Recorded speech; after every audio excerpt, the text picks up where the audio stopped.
Come to another exciting time on television and radio. Don't forget, this is Hitches and Voices, brought to you by Network for the Advancement of People with Visible Disability, NABVID. NABVID is a non-governmental organization here in Benin City that is advancing the rights of persons with disability. On this program, our focus is always on disability. We try as much as we can to bring disability awareness to you. And today's program promises to be super exciting as we will touch on a very, very important topic affecting a particular category of persons in our society that we often ignore or discriminate against. Don't forget that this segment of this program is brought to you by Joint Organization of Persons, Joint National Association of Persons with Disability, JONAPID, where we talk about the Edo State Disability Law. My guest on the program today is Collins Omori. Collins Omori, welcome to Hitches and Voices. Thank you.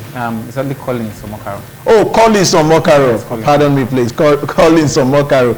Collins Omokaro is the Secretary of the Albinism Association of Nigeria. Our interpreter today, our sign language interpreter, is Goodluck Omusi. He is interpreting for our deaf community. So, Mr. Collins, once more, welcome to Hitches and Voices. Thank you. Thank you for having me.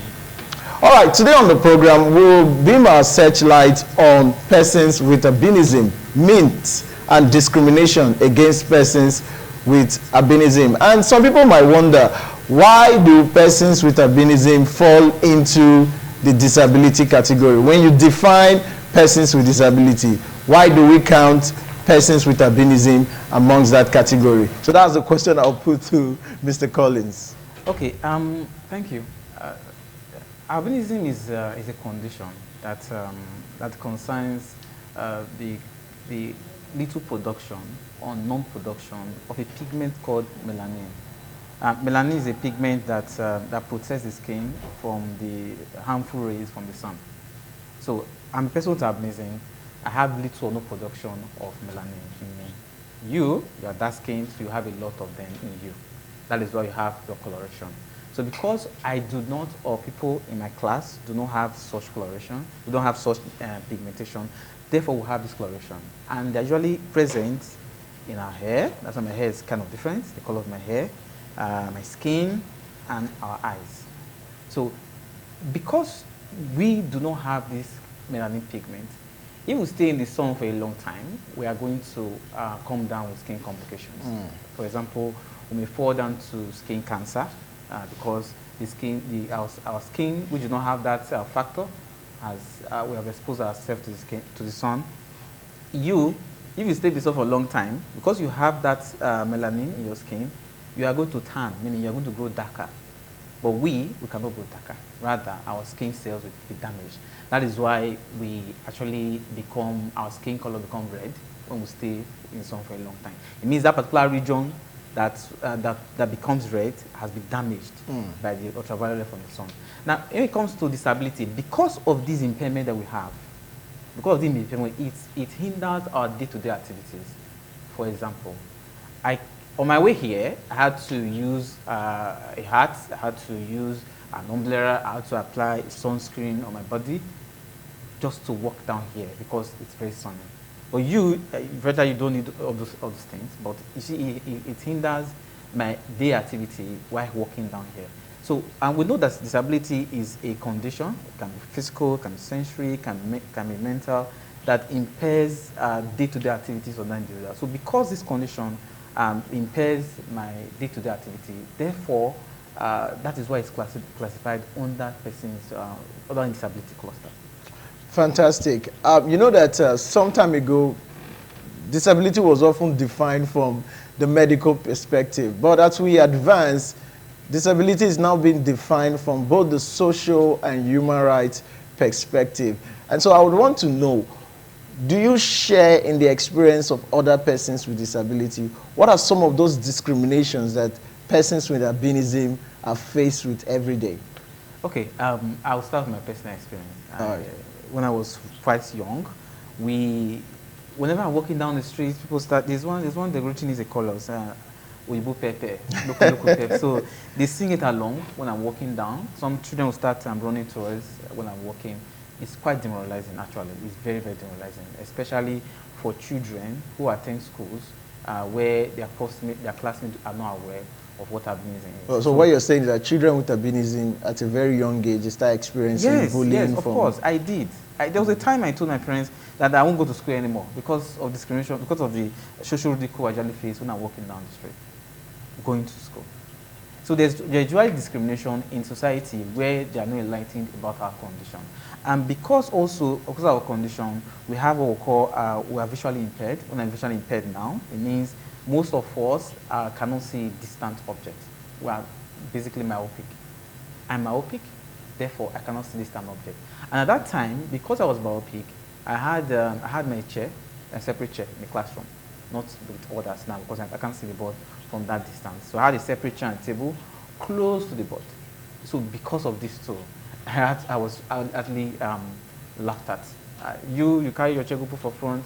Just those kind of statements were made. So people with albinism, they face a lot of discrimination. For example, we had this in my association. We had the story of a man. I think it happened in Edo North that his wife gave birth to a child with albinism, and the man was surprised. Wow, how come? Where did it come from? Did the woman go outside to commit infidelity to bring this child? Do you know the man actually sent that woman and the child away from the house? So most times we are ostracized from the society because of our condition. And there are some opportunities that comes our way that will be given because of same our condition. So we still face discrimination just like every other cluster under disability umbrella. But I would wonder why people will discriminate against persons with albinism, being that they do not have, I would say, any physical disability that will impair them from functioning. For instance, you can see, yes, you can hear, yeah, you can talk, you can walk. So why would you be prevented or discriminated against? But that will boil down to certain myths people have against persons with albinism. I had an experience some time ago. I was walking to a shop and I saw my friend. He's a colleague, he has an albinism. He's someone with albinism. And I was like, oh, you're coming out from that shop? I was actually going there. And he said, oh, the person in that shop is not there. He just came back from the shop. Now the person is not there. But I was like, okay, fine. I was actually walking with my friend. So eventually we walked into the shop and we saw the guy in the shop. I was like, we thought you were not in the shop. My friend who just came out from here said, you're not in the shop. He said, no, he had to hide because he cannot offer his service to someone with albinism. And I was like, why? He said, because in their family, they actually forbid people with albinism. So he cannot find himself doing business with such a person, because if he does business with that kind of a person, meaning his business for that day might just be ruined. So he had to, hide himself. So what are some of those myths that people have against some persons with albinism that are still present today? Yes, they are still present. Like the experience you just mentioned, it's a result of ignorance, and it's quite painful that it still happens to us today. For example, people believe that people with albinism are totally blind, that we cannot see at all. So, sometimes when I'm walking down the street, then you see those bus drivers and some other, some persons around you. They come and wave their hands at my face, trying to confirm if I can see. I would tell them, I walked all the way from my house to this place. Does that mean I'm blind? So people believe that persons with albinism are totally blind. We are not totally blind. We just have visual impairment, meaning we cannot see far. And you know that some persons with albinism they have good eyesight. Some they have good eyesight, and some persons with albinism they drive. Just to correct that myth that people with albinism are totally blind. It is a wrong conception. They also believe that we are sterile, since that we cannot give birth. A woman cannot give birth. If you're a man, you cannot impregnate a woman. They have that kind of belief too. And because of this, some family will not want their son or their daughter to get a spouse as a person with albinism. So you see have this misconception. You see have misconception that that our body parts can be used for love potion. council will use for money making advances or something. They still have that. This caused a lot of persons to be killed during one time when it was so prevalent. No, are you saying that happens in today's reality, yes, or it used to happen? Because I know it was prevalent in Tanzania at the time. Yes, it was prevalent in Tanzania. Thank God it had reduced. That was why the UN actually established the COIAD, International Albinism Awareness Day, to address these issues. And thank God it had reduced, but they still have misconception in some very local communities, in rural areas. There's a story of a child, that a 2-year-old child, that she was in the house, and let's say bad men now, in quotes, or hoodlums, they broke into the house.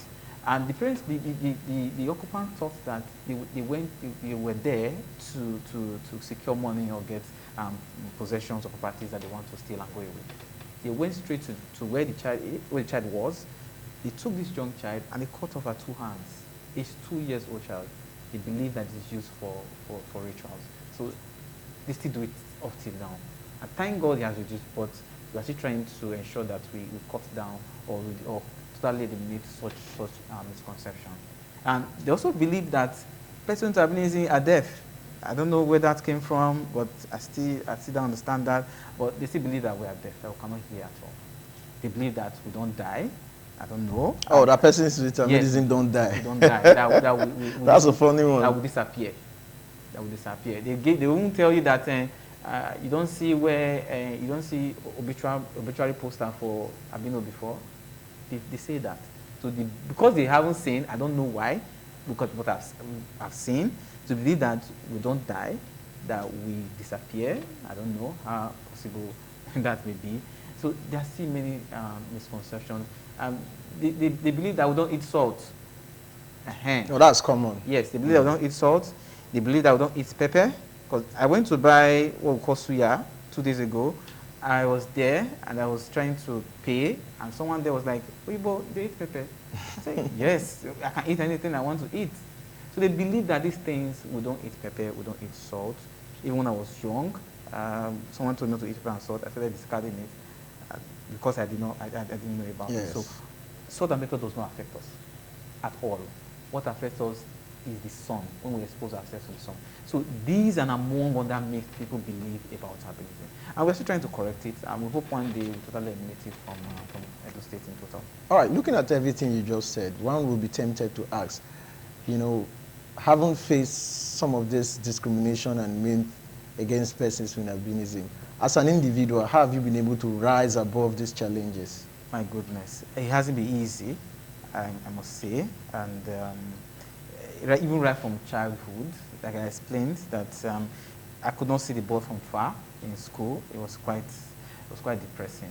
And thank God my mom was a teacher in that school. That's what gave me an upper hand in trying to talk with the teachers to understand my condition. All right. When I was sorry for cutting in here. Right. We'll go on a break now. We'll come back. We'll continue this conversation. It's a very interesting conversation on myth and discrimination against persons with albinism. The program is HITCHES and Voices, and we'll be right back.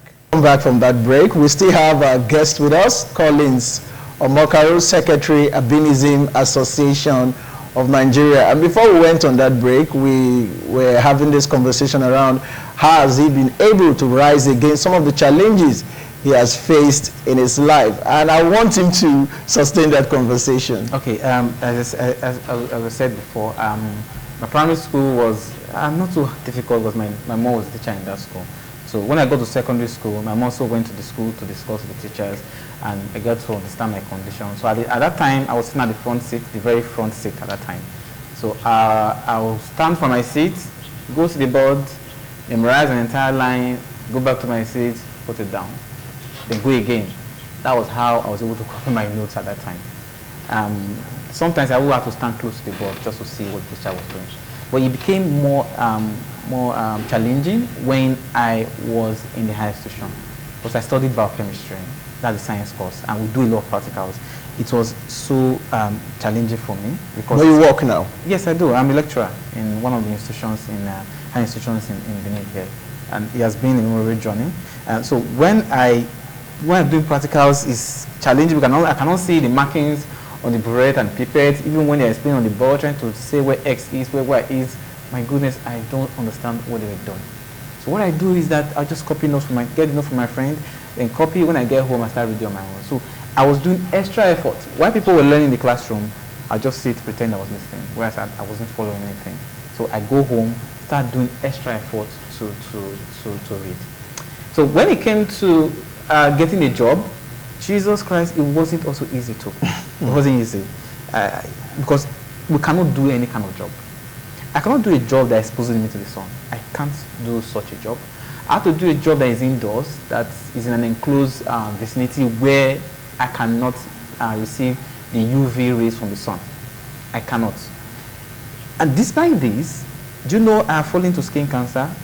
I think I've done surgery 3 times. Despite this method trying to prevent myself from the sun. So as persons with albinism, there are specific job that you cannot embark on. We can't do outdoor jobs.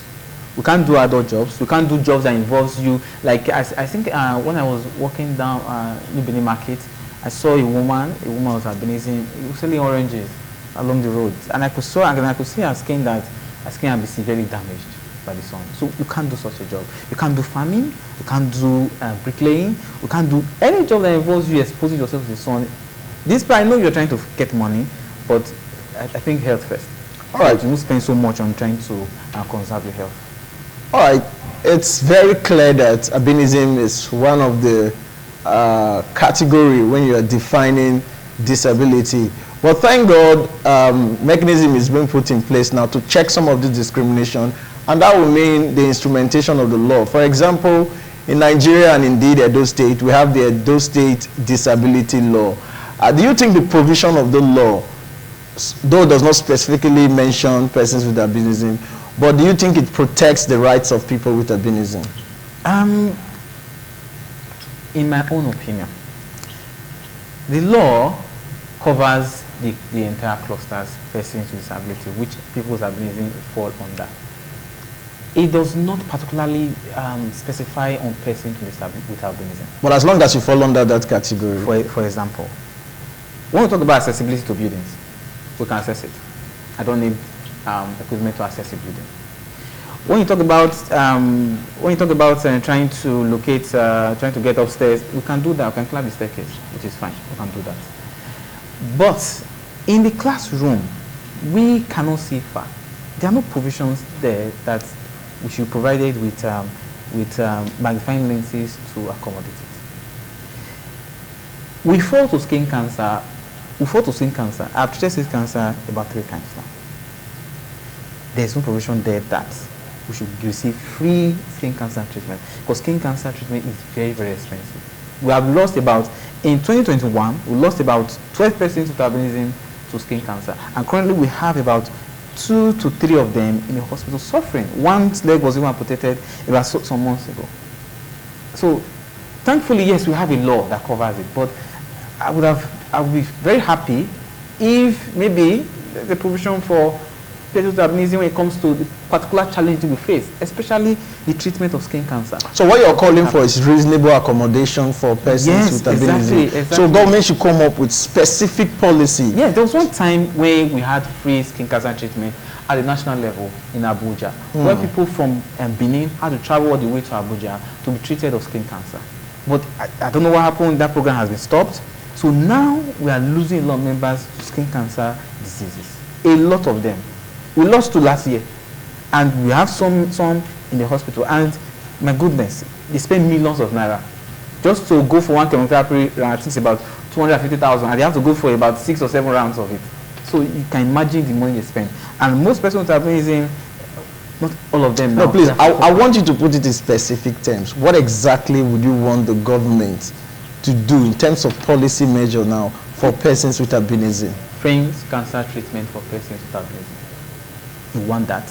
You want provision of assistive technologies for educational purpose. And maybe a quarter of employment should be issued to persons with albinism. Because of our condition, we cannot do any kind of job that anyone can do. We must work an indoor job. Do you face discrimination in terms of employment? Because I stay in the city, and they are enlightened, and they won't tell you, but you will see it subconsciously. You feel it subconsciously that they are actually discriminating you. For example, there's one job I applied for that time. Let me not mention the job now, to conserve some issues. So that time I applied for a job one time. And when I was there, I went to submit my file and everything. The woman said, "You sure you go fit do am so?" I said, and it was an indoor job at all. "So you go fit do am so?" I said, "Yes, I can do it." He said, "Just go house, you know, go fit do am." So she was not outrightly saying we don't want you. But certainly she was discriminating. Yes, you understand. So it is there, it's still there. But thank God we're trying to reduce it as time progresses. So tell us a bit about your association. Okay, Albinism Association of Nigeria is an association that covers persons with albinism. So what we do is that we try to empower persons with albinism. When we say empowerment now, in terms of trying to provide sunscreens. We use sunscreen. Sunscreen is very expensive. I think that should be added to the law too, to provide sunscreen for us, because it's not readily available, because they are foreign. So we provide sunscreens and sometimes provide umbrellas for persons with albinism.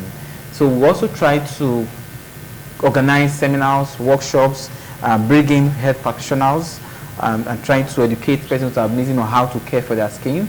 And we also try to enlighten the public on what albinism is by visiting rural communities, seminars, workshops, rallies, and so on, so basically it's about empowerment of persons with albinism, and as well as creating awareness when it concerns issues that surround albinism. We do that in Edo State chapter, and we have members all over the 18 local governments in Edo State. It's been a fantastic conversation on Hitches and Voices. My guest has been Collins Omokaro, Secretary, Albinism Association of Nigeria. He's been taking us through some of the challenges that persons with albinism has been faced with, and he has made a clarion call to government to make specific policy adjustment for persons with albinism. For example, free cancer treatment for persons with albinism, and providing magnifying glasses for persons with albinism. Maybe in 3 seconds. During voting, are there magnifying glasses for persons with albinism to identify ballot papers and vote? They say it's there. According to in paper, they say it is there. But when I went to vote, it wasn't there. Wow. I couldn't find it there. I had to start going to, oh my goodness. My God, I don't even... All right. Time is gone now. It's a wrap on the program today. Thanks for joining us on Hitches and Voices. Don't forget, this part of the program came to you courtesy of Joint National Association of Persons with Disability with support from the Ford's Foundation. Join us same time next week. Till then, my name is Kingsley Okoje saying, spot the hitch and be a voice. Goodbye.